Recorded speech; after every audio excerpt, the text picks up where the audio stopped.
Então, boa apresentação. Eduardo, se precisar, me chama, aí eu abro a câmera e abro o som.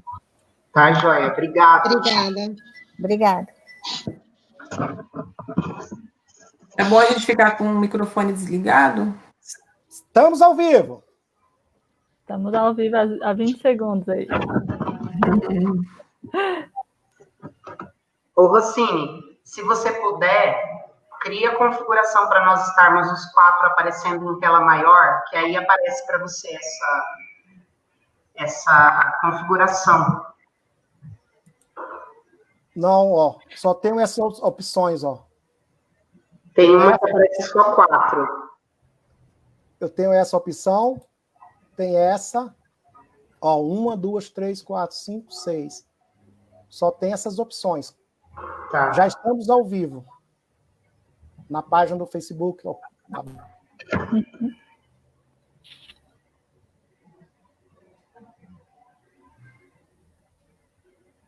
Começa daqui 3 minutos, no meu Facebook está aparecendo.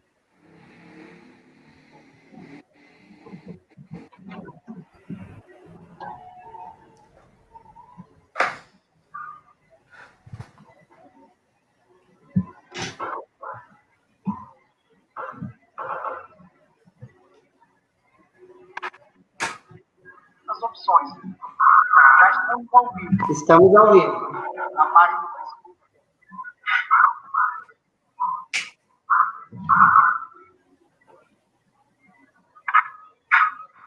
As opções. Estamos ao vivo. Na página.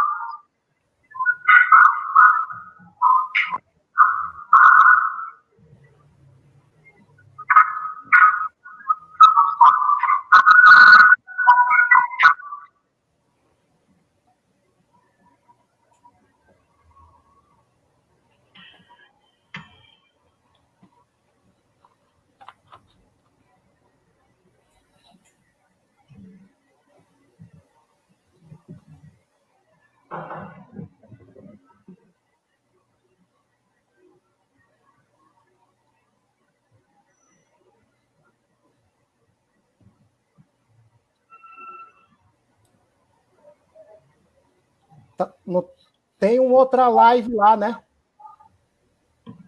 Não, só a nossa agora neste horário. Tá, e já tá ao vivo, não tá? Sim, eu estou só aguardando para ver as pessoas chegando, né? Tá certo. Dando um tempinho, a gente já está com 11 pessoas ao vivo. Daqui a alguns 2 minutinhos a gente começa, pode ser? Ótimo.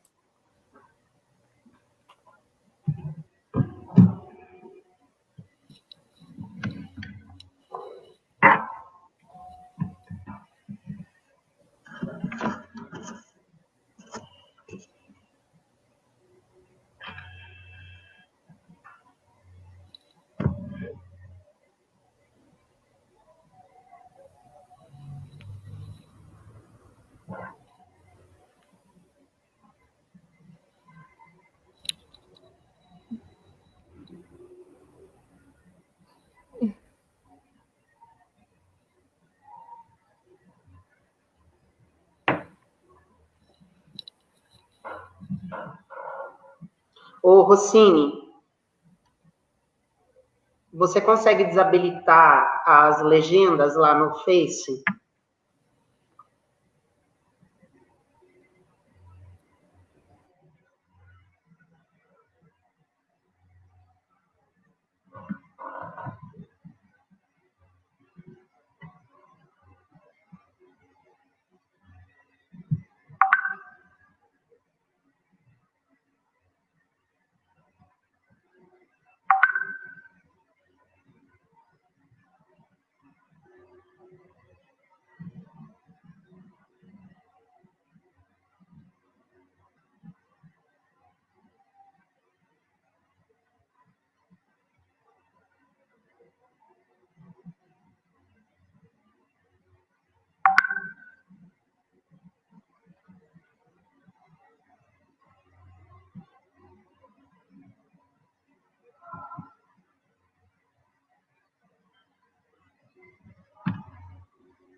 Desabilitei, Eduardo.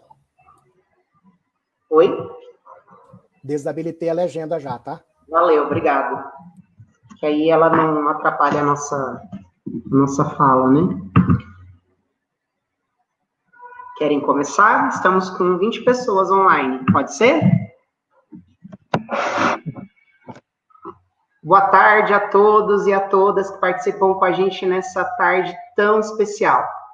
Como a nossa live ela vai falar sobre leitura em contextos educativos, experiências pedagógicas, aprendizagens permanentes, este mediador que vos fala apresentará cada um das nossas convidadas para favorecer aquilo que a leitura traz de mais espetacular, que é o poder de estimular a nossa fantasia e a criatividade. Assim, falar do outro é trazer significados ao nosso pensar. Certamente vocês estão aí do outro lado do computador, de um celular, olhando e analisando cada um de nós nesse tempo que a gente ficou parado.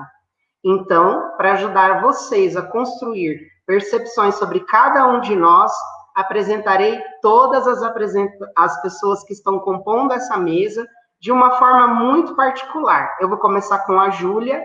A Júlia é osasquense de raiz mineira, que tem se dedicado grande parte da juventude à cidade de São Paulo, especialmente ao território de Araguá. Apaixonada desde criança por livros e bichos, decidiu deixar os pets em casa e dar uma chance aos seres humanos. Por isso, atua na área da cultura, insiste em manter a fé na humanidade e acredita que a leitura é capaz de mudar vidas. Hoje, é bibliotecária da Prefeitura de São Paulo, na Biblioteca Educador Paulo Freire do Céu Pera Marmelo.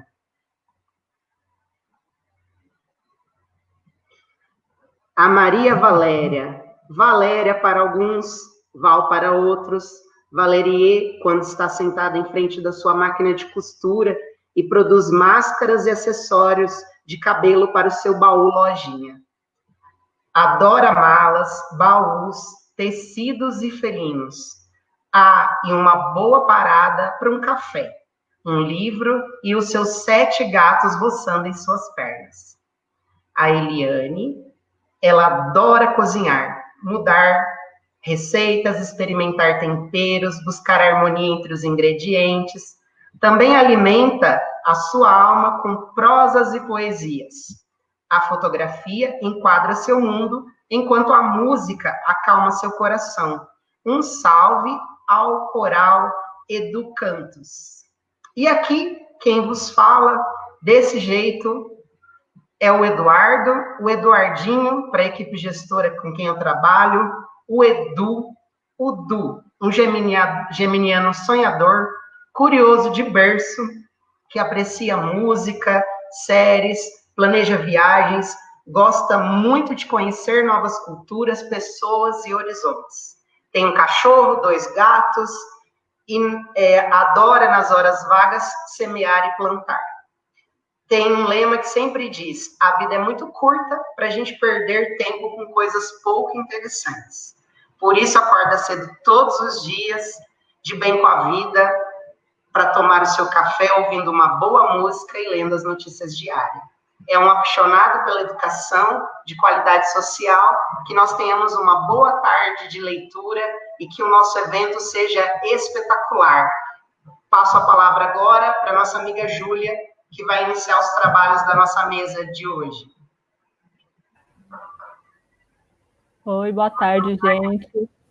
Parabéns aí para todo mundo, essa apresentação ficou muito legal, a gente fez um trabalho coletivo aí para tentar tornar a mesa mais, né, intimista, mais amistosa. Gostei muito de participar dessa construção e dessa verdadeira ocupação, né, que a gente está fazendo aí pelas redes agora, né, que é o que nós podemos no momento, mas que está sendo muito, muito bom de participar, tanta gente empenhada em construir aí projetos bacanas no nosso território. Eu fico muito feliz em participar nessa mesa, mostrando os nossos projetos na área da leitura, né, aqui dentro do território de Pirituba, Jaraguá. Bom, e eu como bibliotecária, no meio dos professores, eu espero contribuir trazendo algumas reflexões lá do meu local de atuação, né, que é a Biblioteca Educador Paulo Freire, no Céu Pera Marmelo, E eu avalio que as bibliotecas de CEL eles são um dos melhores lugares para você observar essa conexão tão forte entre educação e cultura. Na verdade, eu acho que essa mesa mostra muito isso, né? Aqui nós temos professores, orientadores de sala de leitura, professores, bibliotecários, todos compondo aí juntos, e às vezes a gente costuma segregar em caixinhas por questões burocráticas, administrativas, tem a Secretaria Especial para a Educação, outra para a Cultura, mas, na verdade, a leitura ela é prova dessa relação que não tem como se desfazer entre educação e cultura, né? Quando você fala, qual que é o lugar que você vai para aprender a ler e escrever? A primeira coisa que vem na sua cabeça é a escola.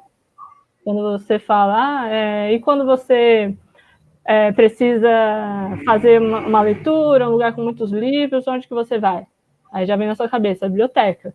Então, acho que a leitura demonstra muito essa síntese mesmo de complementaridade entre as duas áreas, né, educação e cultura. Aí, pensando nessas questões, eu queria trazer mais algumas reflexões para cá. Lembrei de um livro do Pierre Bourdieu, que ele fala, né, no Amor pela Arte, com todas as ressalvas de ser um livro escrito sobre os museus da Europa, na década de 60, na França, né? Mas ele observa um fenômeno interessante, né? De como a taxa de frequência aos museus era até 300 vezes menor entre trabalhadores que tinham pouco acesso às escolas, né? Que se dedicavam mais a funções manuais, e aqueles que tinham um nível escolar, né, superior, maior tempo, então, na escola. Lógico que aí tem todas essas questões da desigualdade social, da questão da dominação simbólica, que ele trabalha bastante, mas eu quis trazer essa reflexão para pensar que quando a gente se depara realmente com estatísticas, números, das pesquisas mais recentes no Brasil, a gente percebe isso muito, essas duas questões muito proporcional uma à outra, né? Uma em relação à outra. No caso da escola, como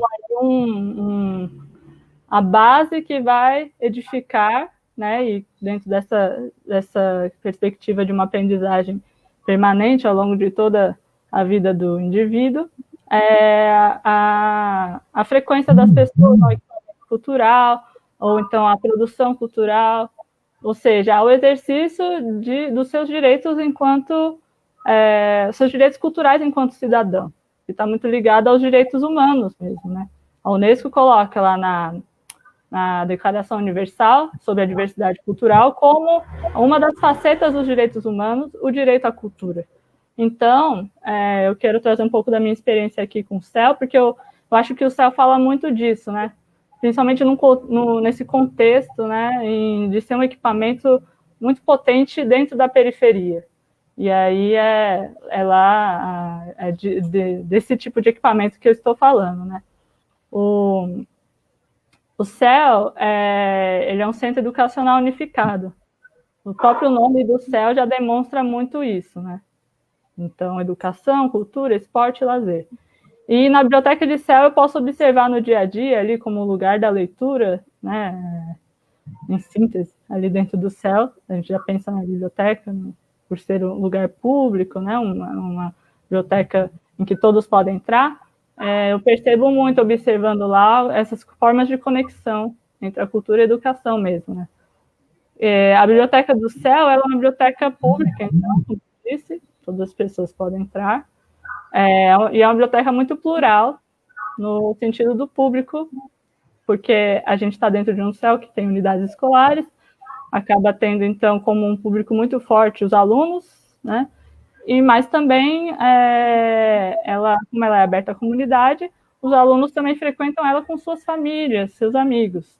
Então, é muito bonito de ver, por exemplo, aquela criança que vai na escola, você vê ela de uniforme, com o professor, depois voltando para o CEL, da biblioteca, né? Ou para mostrar a unidade, enfim, o CEL fica sempre aberto e nas áreas comuns ali eles conseguem mostrar para os pais, né? Olha, aqui que eu venho com a professora na biblioteca, nesse prédio aqui que eu estudo, né? Então, é muito interessante como eles vêm para mostrar para os pais a sua evolução na leitura, né? Mostrar aquele livro que ele leu na sala de leitura e quer levar esse livro para casa, quer ler com os pais. Então, a gente percebe o estabelecimento aí de uma inclusão mais forte das famílias, né, na vida escolar da criança, que, então, acontece até um fortalecimento desse vínculo afetivo com a leitura, né, já que agora eles estão aí, às vezes a gente vê a criança até agindo como um mediador de leitura para o pai, que muitas vezes já está há um tempo afastado dos estudos ou não teve oportunidade, né, às vezes eles estão dentro de uma geração aí que tinha números maiores de evasão escolar, então a criança acaba, né, centralizando assim em torno dela, irradiando, na verdade, né, todos os projetos de leitura que a gente faz com eles na sala de aula, né, os professores, e recebendo eles na biblioteca, para toda a rede que está ao redor deles, né, de família, de amigos. É muito interessante de ver isso. Isso é um dos aspectos que eu queria lembrar aqui. E com a escola também se inicia muitas vezes esse relacionamento com os equipamentos de cultura. Ali no céu a gente tem teatro, biblioteca, tem várias intervenções acontecendo nas áreas externas também. Então é um equipamento muito potente nesse sentido. E eu vejo na escola um papel muito forte para formar os leitores, para formar público também, e aqui público no sentido também pode ser um produtor cultural, ou em vez de um leitor, um escritor, né, que vão ocupar esses equipamentos de cultura a vida toda deles. Então, eu vejo essa relação bem forte também. Também a biblioteca como um fator de estímulo à aprendizagem permanente e ao autodidatismo.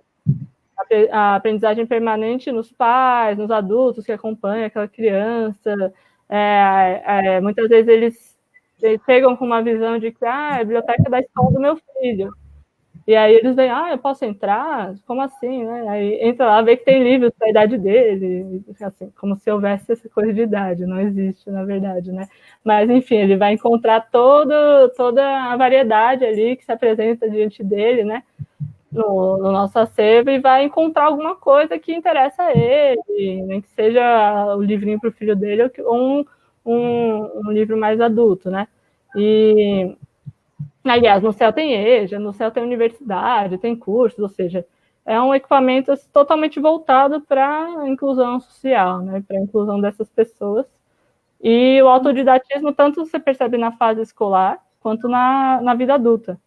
Várias vezes a gente orienta os alunos, né, que estão na MF para vestibulinho, que eles se interessam em fazer, né, tem outros projetos aí na vida deles, na vida escolar deles, o Enem, e as crianças do EMEI também vão lá treinar leitura com a gente, né, mostrar para a gente aquilo que eles viram na sala de aula.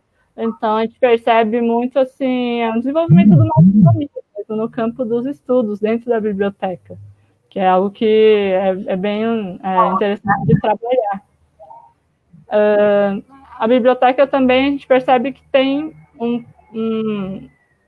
um potencial aí para abrir um mundo de linguagens e conteúdos, tanto por meio do acervo, quanto também dos projetos que a gente realiza. Exposição, roda de conversa, oficina. A gente tem percebido que essas parcerias com as salas de aula é um ganho muito grande, tanto para a gente quanto para eles, né? Assim, em que as crianças vão lá com os professores e têm contato com todo esse universo em um ambiente diferente da sala de aula. Lá eles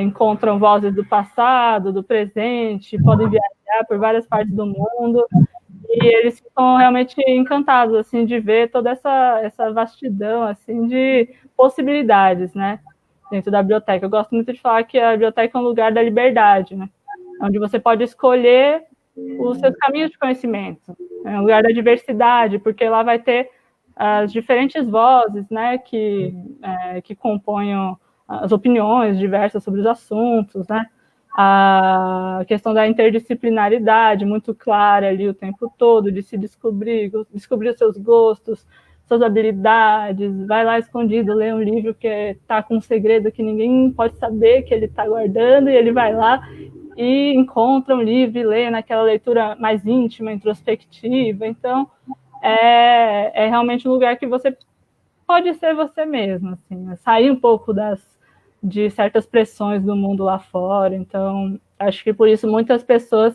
se identificam com esse ambiente, né? Gostam, se sentem bem estando numa biblioteca. E é um lugar de exercício da leitura, né? Mas também da leitura com interpretação, do exercício da pesquisa. A gente trabalha muito forte com a questão do letramento informacional. Eles chegam doidinhos, assim, nossa, não sei nem por onde começar, a professora pediu isso, aquilo, a gente tem que começar aí lendo, né? Vamos perceber o que está sendo pedido, vamos tentar encontrar, variar as fontes de informação aí, sair do óbvio, né?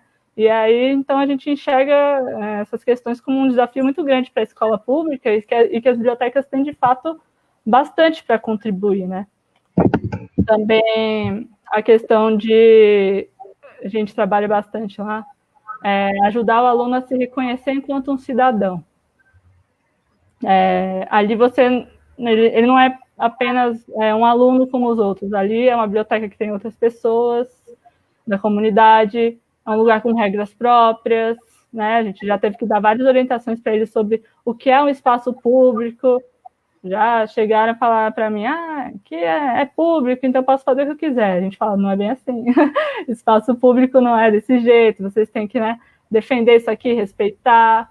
Tem outro ali, a senhora ali que está querendo ler, então, né, você está num espaço público que você tem que conviver com outras pessoas, porque ali está aberto para todos. Você não pode ser mais importante do que um outro, todo mundo ali tem que estar exercendo o seu direito de cidadão e zelando por aquele espaço, né?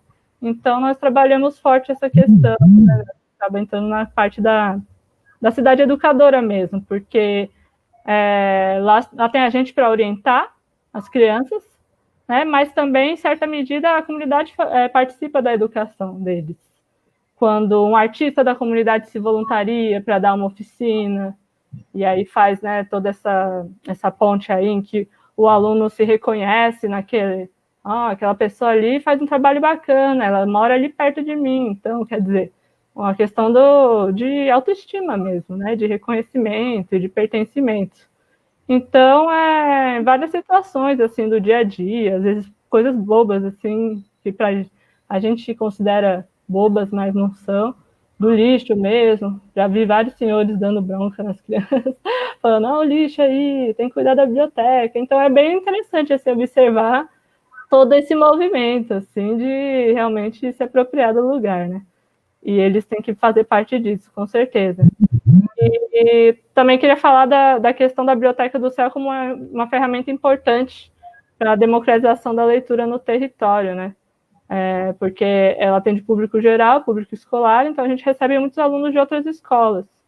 Lembrando que a gente vive num país em que, em pleno 2020, a gente ainda não conseguiu ter a universalização da biblioteca escolar aí aplicada, né? A lei de 2010, a lei 12.244, e a Biblioteca de Céu ameniza parte dessa carência, enquanto a gente não consegue universalizar para que todas as escolas tenham uma biblioteca escolar, né? Enfim, para não estender muito, né, a biblioteca ali que eu atuo tem muitas coisas, né? A gente já fez projetos com as unidades do CEL, também com professores, a gente agenda visita com escolas, se alguém quiser, depois a gente pode, quando passar tudo isso, articular aí. Então, a gente está firmando parcerias em projetos, né, múltiplos. A gente participa do Céu Aberto, que é uma iniciativa para as crianças conhecerem o céu, e aí elas passam dentro do percurso pela biblioteca. A gente participa do Recreio nas Férias, que também tem muitas crianças de fora que se inscrevem, milhares de crianças passam por lá e conhecem a biblioteca também. E nisso aí rola, né? Mediação de leitura, mediação cultural, arte e educação. A gente tenta manter sempre a programação bem variada. Enfim, eu acredito muito nessa parceria mesmo entre bibliotecas e escolas. Eu espero que eu tenha inspirado algumas ideias, né?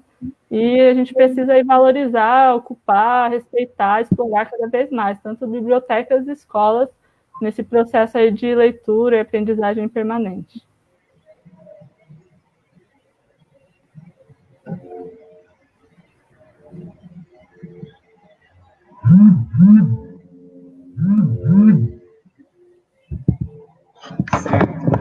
continuidade na nossa conversa, como a gente se propôs a discutir leitura, né, nesse espaço de interação criado, nós vamos aproveitar este momento, então, tentar fazer relações entre leitura num espaço de território, que no caso é o que as bibliotecas oferecem para aquele espaço, né, que está dentro de um território. As bibliotecas de céu, elas têm essa função, né, de oferecer uma ampliação de oportunidades para o território, e a gente vai, então, agora tentar relacionar essas questões de leitura em território com projetos que podem acontecer dentro das escolas, dentro das unidades escolares, partindo de um pressuposto em que a leitura cria possibilidades para que as pessoas desenvolvam novas aprendizagens, os estudantes criem novos movimentos dentro das unidades, e aí eu vou passar a fala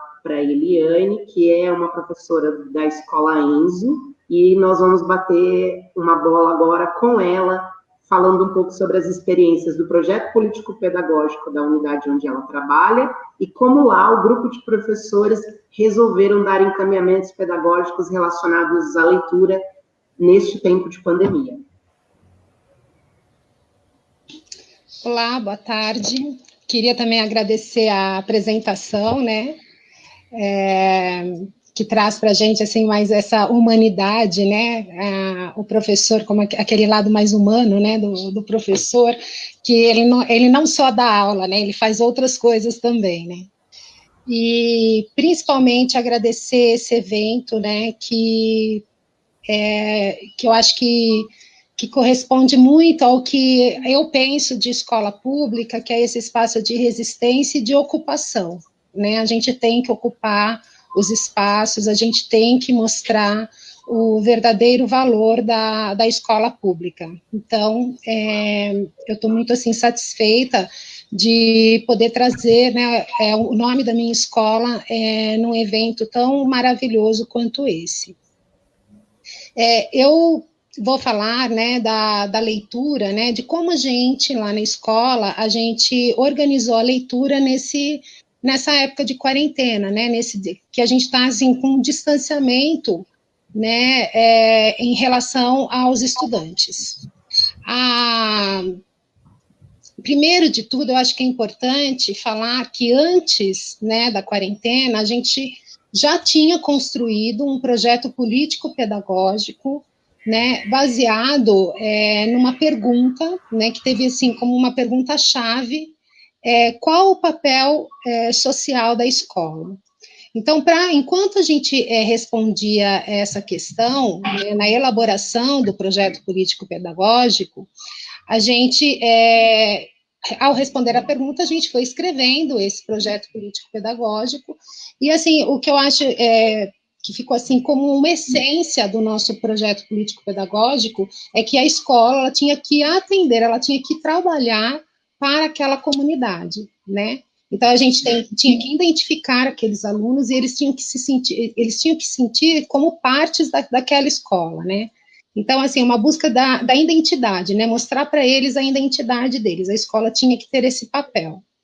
E é lógico que, para isso, né, a gente tinha que abraçar temas como gênero, como a questão de raça, a questão de culturas, né, de todas as culturas, a cultura africana, a cultura negra, a cultura periférica, a cultura indígena, né, a cultura da imigração, né, e, enfim, tudo que abordasse ali o nosso território.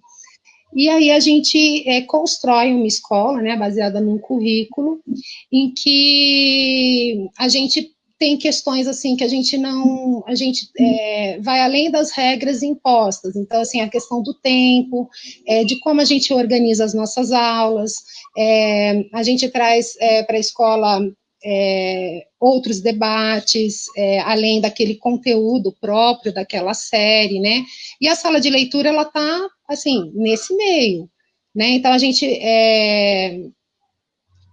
produz, assim, eventos, né, por exemplo, tem o evento da feira periférica, da cultura negra, né, de trazer para a escola. Então, a gente faz essas produções de evento e a sala de leitura está participando com isso.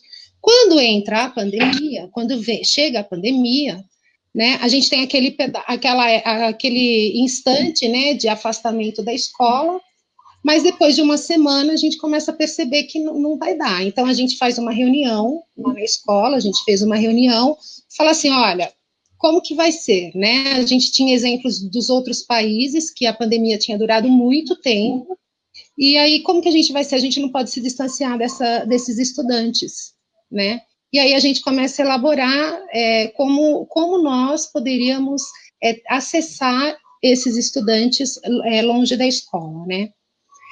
E aí vem também, né, depois vem a ideia da Secretaria Municipal, que coloca, né, o Classroom como acesso, o Trilhas, tudo, mas aí, se a gente pegasse, né, essa ideia e simplesmente executasse, não seria o ENSO, né, não seria o projeto político-pedagógico do ENSO, a gente estaria indo contra o que foi toda a nossa construção durante esses 3 anos de MF-ENSO. E aí a gente decidiu, com muitas reuniões, né, muita conversa, que nós dividiríamos o nosso trabalho, né, em eixos. Eu não vou falar de todos os eixos, tá? Porque eu acredito que em outro momento isso vai ser falado, mas esses eixos, eu vou só dar um exemplo, a gente tem o eixo de musicalização, a gente tem o eixo de economia e sociedade, a gente tem o eixo de saúde, etc.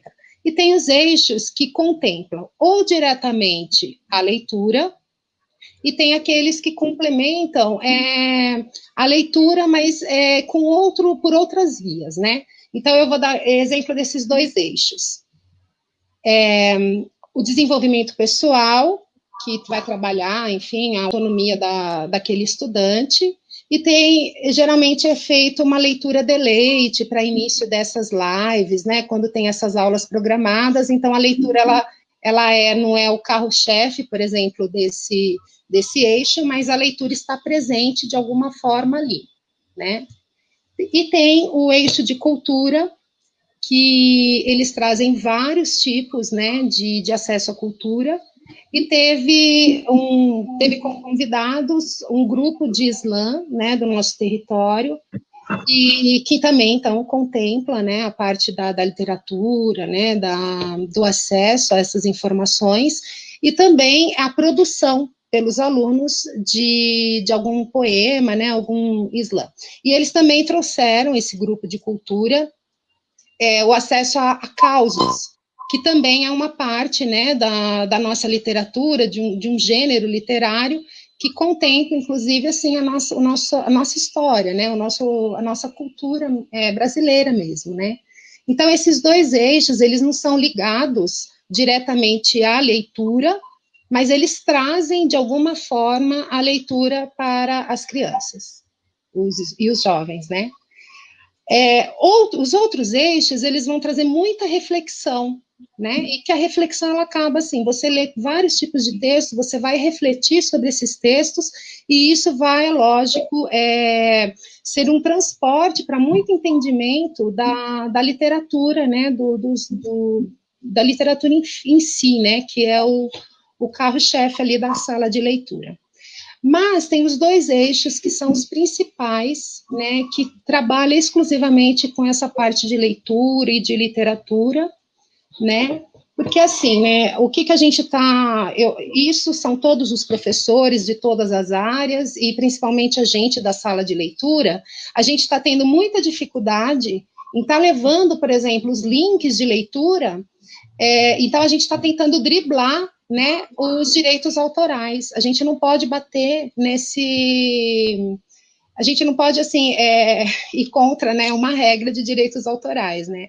Então, a gente fica criando subterfúgios, né, meios e caminhos para estar levando a leitura a esses estudantes, e sem infringir essa regra de direitos autorais, né. Então, os 2 eixos no ENSO, que trabalha diretamente com a leitura, é o eixo de devaneios literários e o deleites de leitura. O Devaneios Literários, eu vou tomar a palavra aqui, né, e eu espero, como representante, né, dos meus colegas, eu não faço parte desse eixo, né, então eu vou tentar falar um pouquinho do que eles construíram, né, para esse eixo. O eixo Devaneios Literários, ele vai trazer a literatura, não só pela literatura, pela arte literária em si, mas ele vai buscar dentro dessa literatura todo o panorama, todo o contexto histórico, social que ela vai trazer, né? Então, assim, a gente sabe, quando a gente estuda literatura, que muitos autores, eles se usam, né, eles usam do contexto social da época, do contexto histórico da época que eles vivem, ou de outras épocas, e é basicamente isso que vai trazer à tona o debate no Devaneios Literários. Não só isso, né? Existem também, eles fizeram muitas lives em que eles falam sobre poesia, e desde a parte de estrutural da poesia, como o debate dessa poesia. Então, por exemplo, teve uma live que eles falaram sobre redondilha, rima, né, contar métrica, essa parte bem estrutural da poesia, mas não deixaram de falar também sobre o significado, sobre a estrutura do poema, mas não deixaram de falar também da poesia, né, que é a parte do sentimento. Então, o Devaneios Literários, ele trabalha, né, como diz o nome, diretamente com essa parte da literatura, da leitura, né, de elaboração, né, elaboração de um diário em que eles possam falar o que está acontecendo, então escrever através de um poema, através de uma história, né, relatar o que está acontecendo nesse momento de pandemia. Tem também, eles tiveram também, foi muito, muito interessante, que tanto 2 professores, né, a coordenadora e um professor, eles foram falar sobre um livro do Saramago, né, eles foram conversar, debater, levar ao debate esse livro do Saramago, que é Intermitências da Morte, porque esse livro ele tem muito a ver com o que a gente está passando agora, né, ele traz, assim, tanto a parte do nacionalismo, desse contraponto Estado e população, né? Eles debateram, por exemplo, a parte do hospital, né? Porque esse livro, né? Essa história traz muito disso. Então, o que está acontecendo com os serviços públicos? O que acontece com os hospitais, os serviços funerários?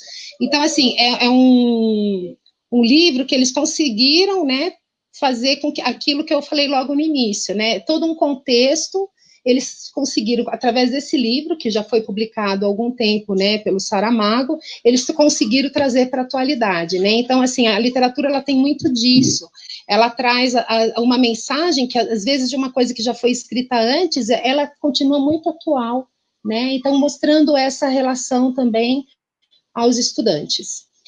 Convidaram algumas professoras para falar sobre o livro que marcou a sua vida, nesse eu participei, inclusive, né, e foi muito legal, porque os estudantes, eles acabaram se envolvendo, né, e se interessando pelas leituras, e perguntando, tipo, mas tem na sala de leitura? Então, foi também aí um estímulo à leitura. Levaram 2 estudantes, né, do Fundamental 2, em que elas falaram qual foi o livro que marcou a vida delas, né, e essa eu achei assim muito interessante, né, como essas estudantes, elas tinham assim uma intimidade com os livros que elas estavam fazendo ali para a gente, né. Então, a Ana Caroline, ela trouxe o Diário de Anne Frank, e quando ela fez todo lá o seu relato sobre o livro, mas uma frase que me marcou muito, né, que a Ana falou, que ela se identificava muito com a Anne Frank, né, com a personagem, porque a personagem, ela trazia, né, na sua característica, a esperança e a resistência. Uma outra estudante, né, que também participou dessa live, né, nesse dia, trouxe o livro Quarto de Despejo, da Carolina. A Juliana, ela é uma menina muito ligada nesse debate de raça, né, ela cuida muito, assim, dessa parte, ela tá muito atenta, né, aos acontecimentos do mundo, enfim, e ela traz esse livro, e ela identifica ali, né, uma coisa que mexe muito com ela, é o relato da fome que a Carolina, ela traz durante esse livro, né, então uma coisa, assim, que mexe muito com ela, que ela fala que tem muito a ver, assim, né, com essa sensibilidade, né, de se colocar no lugar da Carolina, né, e dessa luta, né, antirracista, né, que a gente tem que estar, assim, sempre erguendo essa bandeira, né, inclusive faz parte isso da nossa escola, né. E assim, então o Devaneios, ele vai trazer essa relação, né, com o livro, contextualizando, né, tanto a nossa atualidade, procurando fazer com que esses estudantes, eles desenvolvam alguma escrita, né, sobre isso, além da leitura, eles tenham esse desenvolvimento, e só que, assim, o que acontece, né, a gente tá vivendo, assim, né, isso é fato, né, várias pessoas estão falando sobre isso, né, a desigualdade social que sempre existiu e que a gente sempre soube que existiu, ela tá, assim, total, né, a gente não consegue, tipo, eu não vou enxergar, ali já é uma alienação, a gente não consegue se alienar a isso, né, e principalmente a gente que está em escola pública, a gente percebe. Então, quando eu falo, os estudantes, a gente está falando, assim, tipo, de 30 estudantes que acessam essas lives, né, seria, no nosso total, uma sala de aula, e os outros estudantes, né, então, quando a gente fala assim, a gente vai levar a cultura, a gente vai levar outras possibilidades de reflexão, né, a gente vai tentar sair, né, procurar novos caminhos para estar atingindo esses estudantes, justamente porque a gente não pode ser conteudista, porque senão a gente não ia estar atendendo, né, imagina se eu estivesse dando os conteúdos, e depois que voltassem, né, quando a gente voltar, eu falo, não, eu já dei esse conteúdo, então a gente não pode se basear nisso, né, então a gente usa o Trilhas como para tirar dúvidas, então quando a gente está fazendo a nossa aula, se o estudante ele traz alguma dúvida do Trilhas, a gente tira a dúvida, mas a nossa proposta é sempre levar algo além daquele livro, do Trilhas, né, daquela apostila. Então, quando a gente fala, né, a gente atingir os alunos, né, os estudantes, tal, a gente é sempre assim, essa média, né, de 30 alunos, né, 30 estudantes ali naquela live. Tem um outro eixo, né, que a gente colocou como deleites de leitura, né.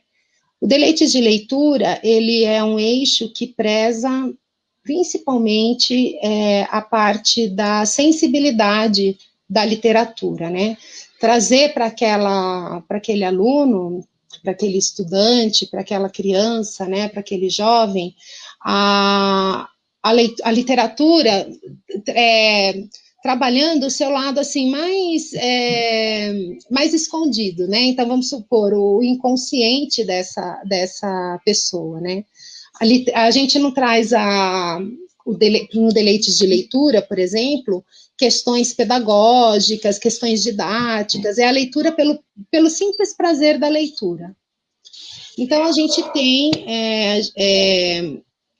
funciona assim, a gente lê, né, a gente conta uma história, ou faz a leitura de um livro, mas a gente está trabalhando mais com contação de história, a gente indica o livro, mas não mostra o livro, né, justamente por conta daquele problema, né, dos direitos autorais, e na semana seguinte, então, aquele criança, ela tem uma semana para ter contato, né, a gente faz a postagem na nossa plataforma, ela tem uma semana para ter aquele contato com aquela história, e na segunda-feira a gente faz uma live, e aí a gente traz informações, a gente faz um bate-papo sobre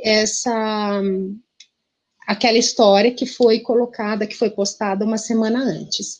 E está sendo, assim, bastante interessante, porque também um grupo, né, de 30 estudantes, chega às vezes a 40 estudantes, né, a gente trabalha geralmente a gente atende geralmente de 30 a 40 estudantes nas nossas lives, isso é uma média, né? Então, assim, é um número muito baixo para uma escola que tem mais de 1.000 estudantes, né? Então, assim, aí a gente conversa sobre o livro, a gente deixa eles colocarem a ideia, e, assim, é mesmo aquela leitura pelo prazer, como se a gente estivesse, assim, numa roda de bate-papo, e eu falasse assim, olha, eu estou lendo tal livro, né? Então, assim, não vai ser perguntado para mim que tipo de narrador, quantos personagens tem, quantos parágrafos tem esse texto, né? A gente vai perguntar coisas assim, sobre o que você acha do livro, qual a sua sensação, a sua percepção de acordo desse livro, né? Então, a gente vai ficar nesse debate. Não vai ser... vai trazer informações, por exemplo, muitas coisas o livro traz, né, e a gente pega, né, informações desse livro e traz para as crianças, para a gente desenvolver a ideia, mas a participação deles é mais na oralidade mesmo, né, a gente não vai pedir, por exemplo, dê um outro final para essa história, né, a gente não vai pedir uma escrita, faz um desenho dessa história, não, a gente fica mesmo na oralidade, o que é colocado através nessa live. A gente procura, né, a gente procura trazer, né, livros, histórias que contemplem a nossa ideia, né, de identidade da escola. Então, ela traz livros da cultura periférica, livros da cultura africana, da cultura indígena, né, para eles terem acesso como se fosse na sala de leitura, né, a gente produz, assim, promove acesso a esse tipo de livros, né, com essas temáticas, que são super importantes, né. Assim, a gente tomou, assim, muito cuidado para que foram muitos debates, a gente conversa, inclusive, ainda hoje, né, nas nossas reuniões, para a gente fazer de tudo para que essa desigualdade, apesar de existente, ela não fosse assim, não fosse tão grande, mas é tão difícil falar sobre isso, porque ela é tão grande, né, que não tem como falar, não é grande, ela é muito grande, né, e então a gente está tendo, assim, a gente traz informações, né, de estudantes que antes estava tendo uma vida e agora está tendo outra, então, assim, a gente precisa ter muito cuidado, muita sensibilidade, né, e a literatura, eu acho que ela é maravilhosa em relação a isso, né, a literatura, ela consegue fazer com que a gente debata vários temas, né, inclusive auxilia o outro através dessas histórias, desses temas. Eu vou finalizar, né, agradecendo, e eu gostaria de falar uma frase que eu ouvi essa semana de uma poeta de slam, né, e aí eu acho que tem muito a ver com o nosso evento, que ela diz assim, o nome dela é Mídria Pereira, ela é uma poeta, e um dos versos, né, do slam que ela declamou diz assim: que essa cidade seja mais nossa e menos deles. Então, eu queria finalizar aqui, né, porque eu acho que o Ocupa São Paulo eu acho que esse verso resume mesmo, né, que essa cidade seja mais nossa e menos deles. Obrigada. Obrigado, muito obrigado. Agora a gente passa a palavra, então, para a Valéria, que vai apresentar um pouco da sua proposta de trabalho lá no Raul Pompeia.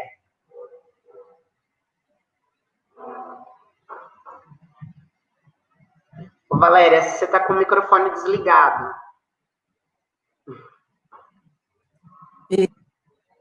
Muita coisa, né? Bom, em primeiro lugar, eu gostaria de agradecer ao convite, né, que eu recebi da minha CP Silmar. Então, eu gostaria de agradecer muito pela presença dela em nossa escola e no meu trabalho. E por estar sempre me colocando em situações, né, que embora eu não goste muito de entrar, ela me coloca. Eu agradeço muito a ela. Agradeço também a nossa supervisora Maria, e agradeço a todos aqueles que guardaram a lembrança da mala, né, porque assim, eu não tenho nem ideia da proporção que essa mala, que o projeto tem alcançado. E agradeço muito a Osmarina, que citou meu nome para essa live. E também todos os meus colegas do Raul Pompeia, tá? Todos eles entram naquela sala de leitura, eles enfeitam a sala de leitura. Eu sou muito feliz por todos os meus colegas de trabalho dentro da sala de leitura também. E assim, eu estou dentro do Raul Pompeia desde que eu entrei na rede municipal de ensino. Isso faz o quê? Eu entrei em 2009 e nasci desde 2011, né? Mais em sala de leitura do que propriamente na sala de aula.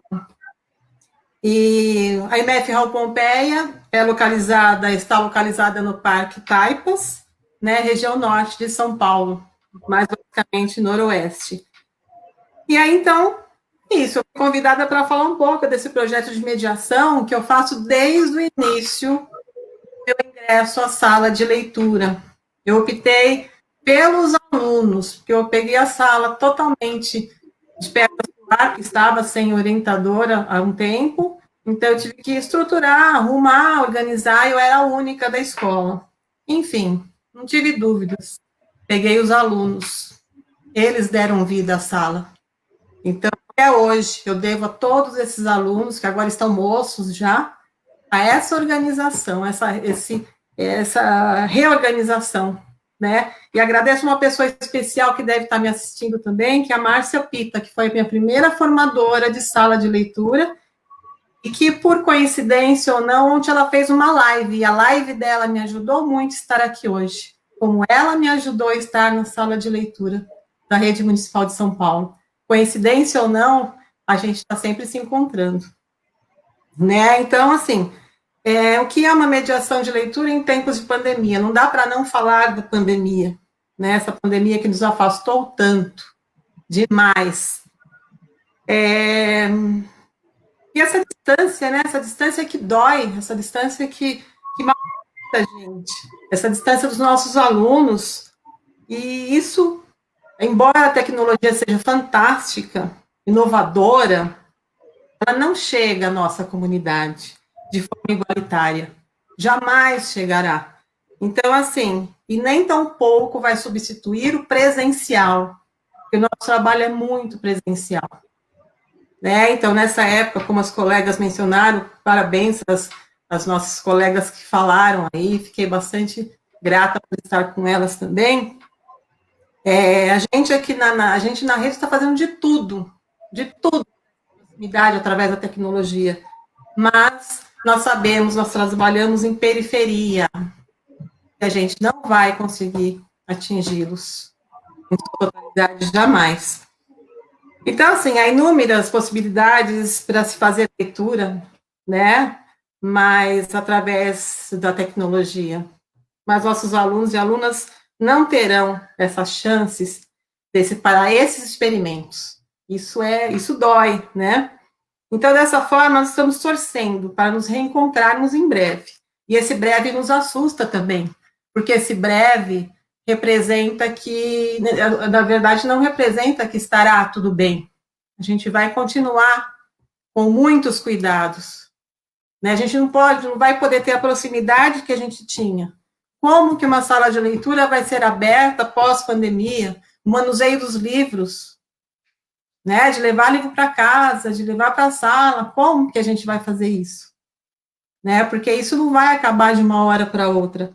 Essa é uma preocupação muito grande, com essa proximidade também da chegada às aulas novamente presenciais. Então, a gente fica numa situação muito ambígua. É complicado, né? Então, mas assim, de certa forma, assim, a gente torce demais que isso acabe em passe de mágicas, né? Como se fosse um pilim-pim-pim, acabasse tudo, para que a gente fique juntos de novo, porque o meu projeto é muito junto com o aluno. Na verdade, eu não me sinto nem tão bem de estar à frente de uma live dessa, porque quem está à frente sempre são os alunos. E os alunos falam, será que eu vou conseguir falar? Será que eu vou conseguir ler? Será que eu vou conseguir contar a história? Eu falei, você vai, porque eu estou aqui atrás de você. Eu nunca estou à frente, eu estou atrás. Então, eu fico escondidinha. Eles me dão segurança, porque não sou eu que estou à frente. Eles que estão. Os meus alunos, os nossos alunos e alunas estão à frente de tudo isso. Então, eu vou falar um pouquinho por falar, né, do presencial, vou falar um pouquinho da mala de histórias ambulantes, que ela está aqui do meu lado, né, não dá para ver agora, mas na foto vocês vão ver, né, e também a mala de histórias ambulantes é um desdobramento do projeto de mediação de leitura. Então, assim, a mala está parada aqui, quem impulsiona essa mala é o aluno e a aluna, né, que são os protagonistas das inúmeras viagens que fazemos por aí. E é muito gostoso fazer essa viagem com eles. Eu me divirto demais, a gente se diverte. O legal é isso, é se divertir no que faz, de uma forma séria, mas com muita diversão e alegria. Alegria todos os dias. Não adianta a gente querer levar a contrariedade. Não, vamos fazer a vida dessas crianças melhor, né? E aí, a nossa bandeira, a bandeirinha da mala é o protagonismo. É dos alunos e das alunas da IMEC Raul Pompeia, que eu levanto essa bandeira. Raul Pompeia, hein, gente? Não esqueça esse nome. E o protagonismo é o combustível dessa mala. E o combustível também para o espaço, das atividades da escola como um todo. A mala é um objeto simbólico, porque ela simboliza o quê? Uma viagem. Mas também, assim, uma viagem, ela é útil para quê? Para carregar os objetos, para carregar os livros, elementos, que são necessários para as nossas apresentações por esse mundo afora. E parece mágica, gente. Parece uma mágica. A gente chega num lugar, a gente abre essa mala e tudo acontece. Eles pegam os livros, eles ganham um poder, mas um poder que eu fico assim, toda vez eu me emociono. É um poder muito grande. Eles vão pegando os livros, acessórios, chapéu e tudo mais, e se espalham por onde a gente for. Na Câmara Municipal de São Paulo, que nós fomos convidados também, foi uma coisa assim. Eu também não iríamos fazer lá, exatamente, iríamos fazer mediação de leitura. Como iria funcionar num ambiente tão estranho até a mim? Mas funcionou. Eles deram um show assim. É uma coisa muito simples, mas muito profunda. Isso me emociona e sempre vai me emocionar, porque, assim, é muito lindo ver isso. Eu me admiro, essas crianças têm um potencial, assim, que a gente não tem noção. A gente não tem noção como a nossa periferia é rica. Temos riquezas dentro da nossa periferia, e eu luto por isso. Nossos estudos no pé, na nossa escola tem sido justamente para a gente conhecer a nossa própria história, e essa história da nossa periferia. Por quê? Como é formada essa periferia? Olha nessa foto as crianças, olha a alegria dessas crianças. Tem preço isso? Não, não tem. É muito legal. Estou até meio assim, né? Enfim, e qual que é o meu papel em tudo isso? Bom, meu papel, gente, eu coordeno isso. No começo de sala de leitura, eu me preocupava muito, o que eu vou ler, o que eu vou fazer, que atividade eu vou fazer. Enfim, preparei, a gente prepara, como a Márcia Pita falou ontem no nosso... Eu me lembrei muito que ela falou da preparação de uma leitura, de todo um processo. É como eu falo isso para meus alunos até hoje. Ler um livro é como se alimentar. É como comer uma coisa gostosa. Às vezes a pessoa come uma coisa de uma forma tão gostosa que a gente quer provar. E talvez tenha sido isso que eu aprendi a mostrar, essa coisa gostosa. Né? Vamos saborear, a preparação daquela leitura, o ambiente, os elementos, aquele encantamento aquela curiosidade que a gente tem que despertar nessas crianças. Elas são muito curiosas e criativas demais. Criativas demais. Isso é muito gratificante. Então, através desses exemplos, eles foram fazendo isso. Então, quando eles vão ler na devolução dos livros, né, que eu sempre falo, empréstimo é fundamental para uma sala de leitura. Não existe sala de leitura sem empréstimo de livros, sem manuseio, sem que eles mexam, eles têm que mexer nas prateleiras. E eles próprios vão organizando. Eles organizam, eles veem uma sala bonita, eles querem deixar, querem que a sala continue bonita. E eles vão se organizando, vão arrumando. Isso foi um processo de longos anos, né? Porque às vezes a gente no início se desespera, vou sair da sala de leitura, é muito trabalho, mas tem que suportar, porque a gente colhe os frutos. Então, hoje em dia, eu peço, falo, gente, eu posso ler hoje? Vocês vão deixar eu ler hoje? Porque na hora da devolução eles querem ler tanto, não, eu quero ler isso, quero aquilo, mas eles preparam o ambiente. Engraçado, eles pegam almofadas, professor, eu vou ler, mas eu preciso preparar. Pode preparar. Então, é muito legal, gente. Assim, é uma autonomia, um protagonismo, acho que não tem como, né? É uma gratidão muito grande que eu tenho por eles, por esses alunos ricos demais, né? Que não é a pandemia que vai nos afastar, a gente logo estará próximos, não sei como, de que jeito, mas a gente vai voltar, né? E aí, que mais que eu poderia falar para vocês? O ano de 2019, nós não tivemos pandemia, mas nós tivemos portarias rígidas, que me impediram de fazer esses projetos. Por quê? Enquanto professora orientadora de sala de leitura com mais tempo de cargo, eu teria que pegar uma jornada repleta de aulas. Então, eu praticamente fiquei com manhã e tarde, com o único cargo, eu fiquei com manhã e tarde salas de aula, né, recebendo. Então, ficou difícil, eu não pude mais desenvolver esse projeto. Só que, né, graças a esses alunos brilhantes, eles não deixaram a mala parada. A mala rodou dentro da escola, mas rodou. Então, no dia da devolução de livros, né, eles pegavam, se organizavam, no dia do empréstimo eles se organizavam com os livros que eles iriam ler. Professora, na próxima aula de devolução, a gente pode ir para as salas? Esse, assim, é o maior desejo deles, é sair com essa mala, pelo menos da sala de leitura. E a gente tem um sininho, né, então quando o sininho vai batendo pela escola, é sinal que a mala está andando. Então, todo mundo fica esperando. E aí nós temos imagem também da nossa geladeira literária, né? Essa geladeira foi minha, foi útil por muitos anos aqui na minha casa, e depois ela se tornou membro, uma mobília do pátio da escola da MF Raul Pompeia. E os livros ficam dispostos aí também. O projeto Minha Biblioteca também é incluso a essa geladeira literária, onde eles abrem, eles levam os livros para casa, eles devolvem, assim, maior número de crianças pode ler os livros da minha biblioteca, né? Então, eu acho que é isso aí, a geladeira surge como uma consequência da mala, de repente, né? E ainda temos um micro-ondas que uma colega de trabalho, Claudiele, nos cedeu, só que ainda a gente não conseguiu colocar em uso por causa da pandemia.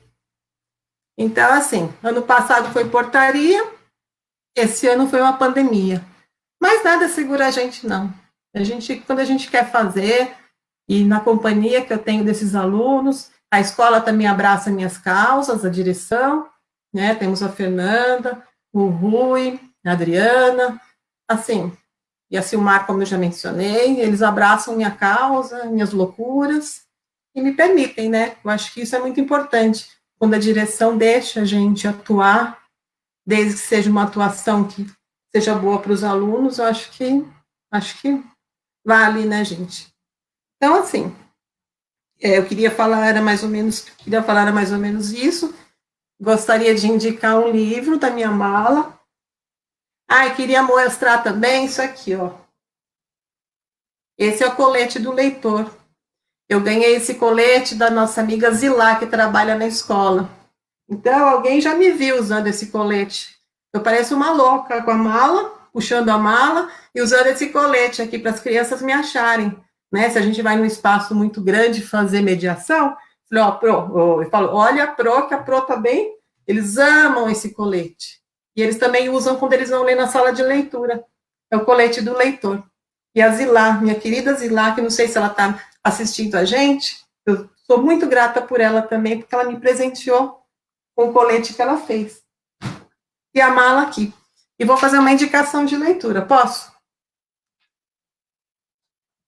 Pode sim.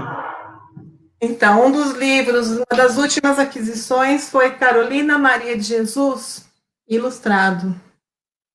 Né? Porque eu fui atrás desse livro, porque a biografia dela, né? Nós temos Diário de Bitita, Quarto de Despejo, mas esse eu achei que abraça a todos, devido às ilustrações, né?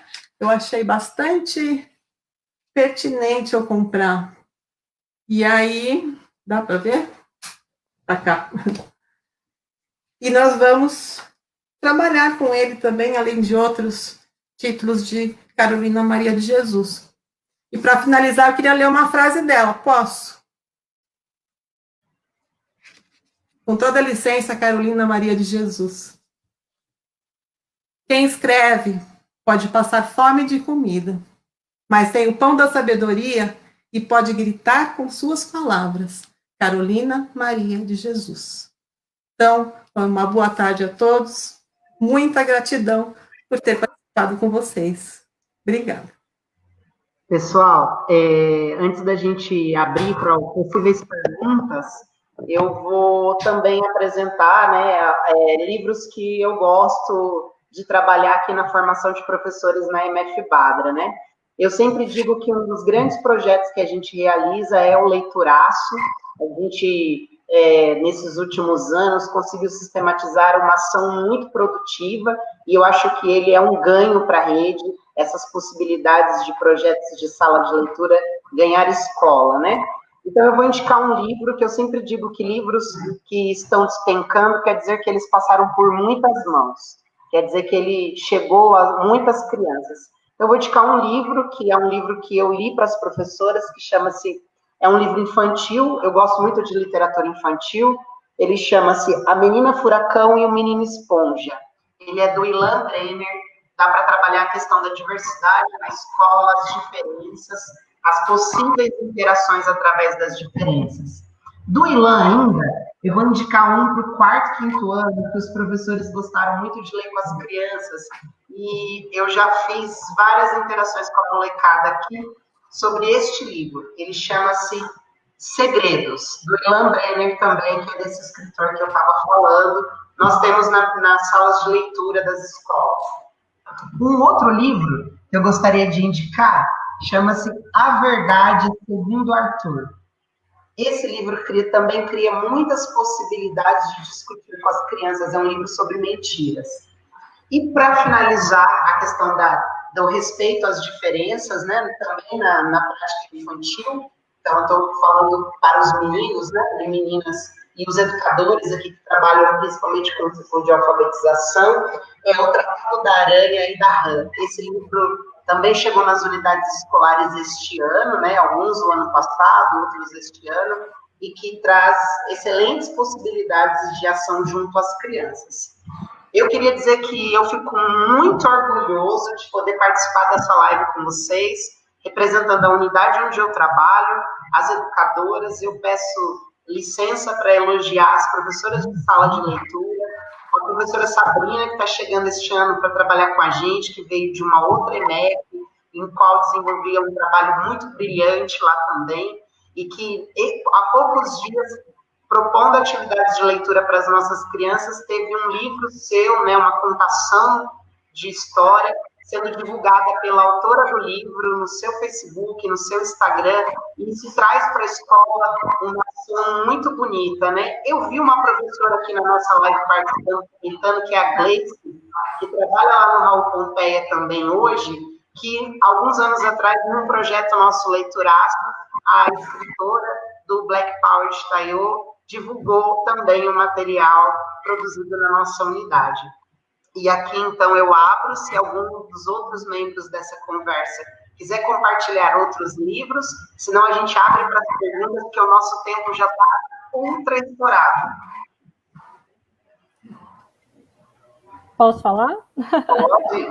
Tá, aproveitando o gancho aí, como a Eliane falou, questão de direitos autorais, essas coisas todas, a gente está... o Sistema Municipal de Bibliotecas está colocando no catálogo, né, da prefeitura alguns e-books, alguns livros aí, então, que podem ser aproveitados nesses momentos, né, como todo mundo falou aí, de complicados, né, que a gente fica sem saber, meio perdido, às vezes, com que materiais utilizar. Lá tem alguns livros, tanto infantis quanto para um público maior, né? E também deixar a dica aí, acho que passou aí embaixo, mas eu não mencionei quando eu estava falando, o canal Bibliocel. A gente está fazendo aí um canal que é a iniciativa das bibliotecas da cidade de São Paulo, né? Dos céus da cidade de São Paulo. E a gente também tem alguns vídeos que são leituras de livros completos, que a gente pediu autorização da editora, tem uma comissão lá que cuida dessa parte, e outros a gente indica, mostra, tem vários tipos de mediação de leitura lá dentro, né? Poesia e informativos também, tem um vídeo que eu falo, né, como utilizar o catálogo, que é esse que eu falei antes, onde encontro os e-books. Então, é só entrar no YouTube, que é o canal Bibliocel. Lá vocês conseguem dar um up aí nos conteúdos que estão sendo trabalhados com os alunos, tá bom? Minha dica é essa hoje. Muito legal. Eliane, quer compartilhar conosco, além dos livros que você já citou, do lindo trabalho? Eu gostaria de citar um, né, que foi o que eu citei quando eu fui chamada no Devaneios Literários, o livro que marcou a sua vida. Foi um livro que eu li por volta dos 9, 10 anos, que é O Meu Pé de Laranja Lima. E eu escolhi esse livro, inclusive, para falar no Devaneios, porque foi a primeira vez na minha vida, né, com essa vasta experiência de 10 anos de vida, né, que eu senti aquele sentimento de orfandade em relação ao livro.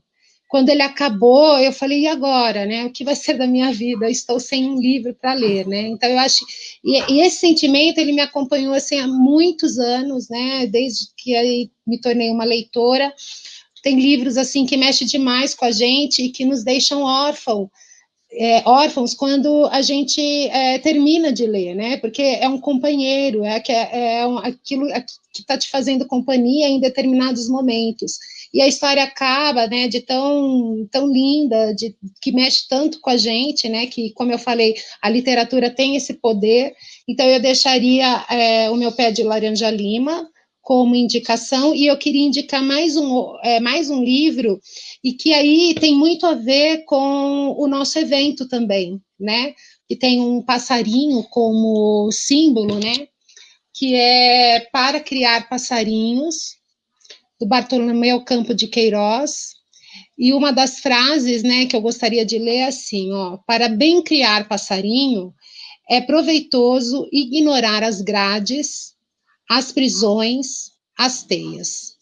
Então, eu acredito que isso é a leitura, é a educação, a escola ela tem que liberar as grades, as teias, enfim, ela tem que ser livre para, quanto mais livre, poder chegar mais longe e fazer o nosso papel de escola pública. Pessoal, devido ao tempo, eu acho que eu vou propor aqui uma ação para nós 4, né? Nós estamos começando uma outra live no nosso Facebook, e aí eu acho que, se houver a possibilidade, a gente depois entrar no Face e responder às pessoas, as dúvidas que surgirem, para a gente não tomar muito tempo e dar sequência no evento que está acontecendo. A gente já extrapolou um pouquinho o tempo, né? Bom, queria agradecer o convite, a possibilidade de interagir com gente grande, que gosta de leitura, apaixonados por leitura. Queria aproveitar o momento também para dizer para todas as pessoas que estão nos ouvindo que o coletivo, né, esse projeto, o Ocupa Cidade, no território PJ, ele criou uma vaquinha online para ajudar os coletivos das unidades dos territórios, para que eles possam, neste momento, ter uma ajuda financeira. Então, se alguém tiver interesse em participar, tem um link lá na página do Ocupa Cidade, PJ, onde é compartilhado algumas informações sobre essa vaquinha. Tá? Então, é uma ajuda voluntária, quem puder participar, os coletivos serão beneficiados com essa ação de todos os educadores, participantes da nossa live. Agora, a Marina está aqui, se a gente puder abrir as perguntas, senão a gente encerra a nossa atividade para não atrapalhar outra live.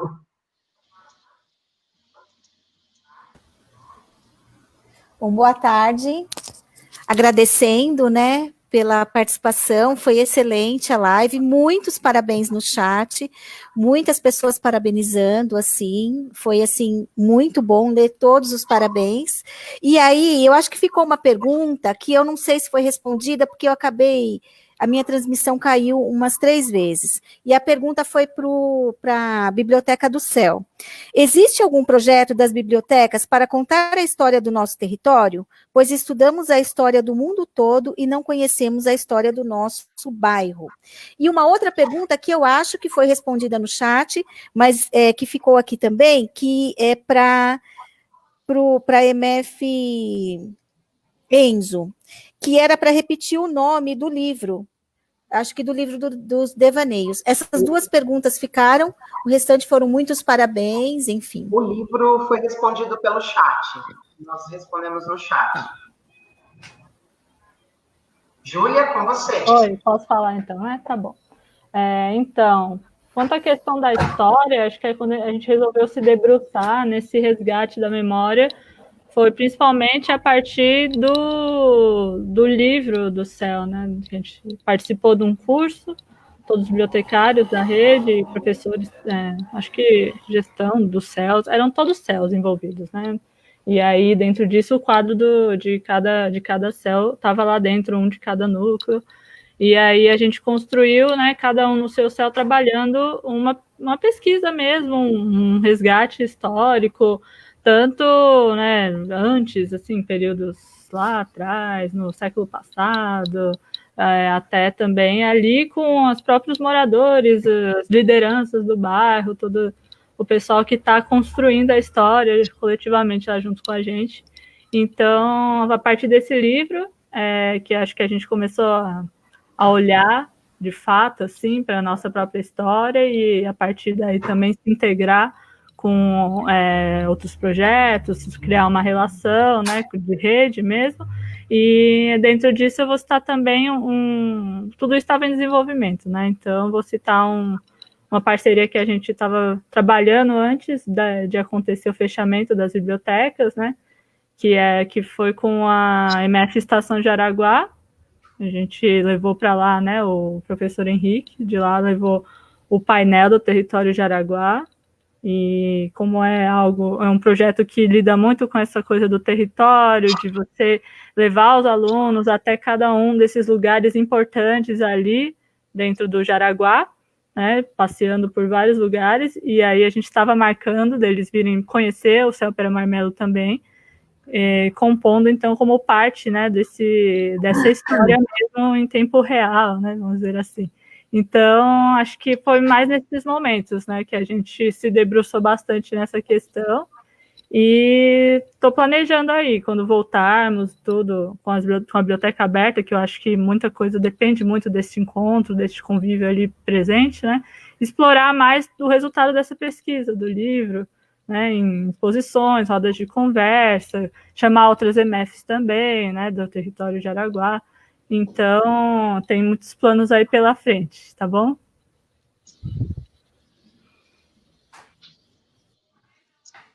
Gente, então vamos encerrar. Eu agradeço mais uma vez as meninas que nos ajudaram mediando essa conversa hoje, muito linda, rica. Agradecer por a gente ter tido a oportunidade de abrir os trabalhos no nosso território. Isso foi uma grande honra e responsabilidade. Convido vocês para assistirem a próxima live que está acontecendo já. Estão todos convidados. E mais uma vez reforçar que está acontecendo uma vaquinha online para ajudar os coletivos do nosso território. Um grande abraço, uma boa tarde e até o próximo Ocupa a Cidade. Parabéns, meninas!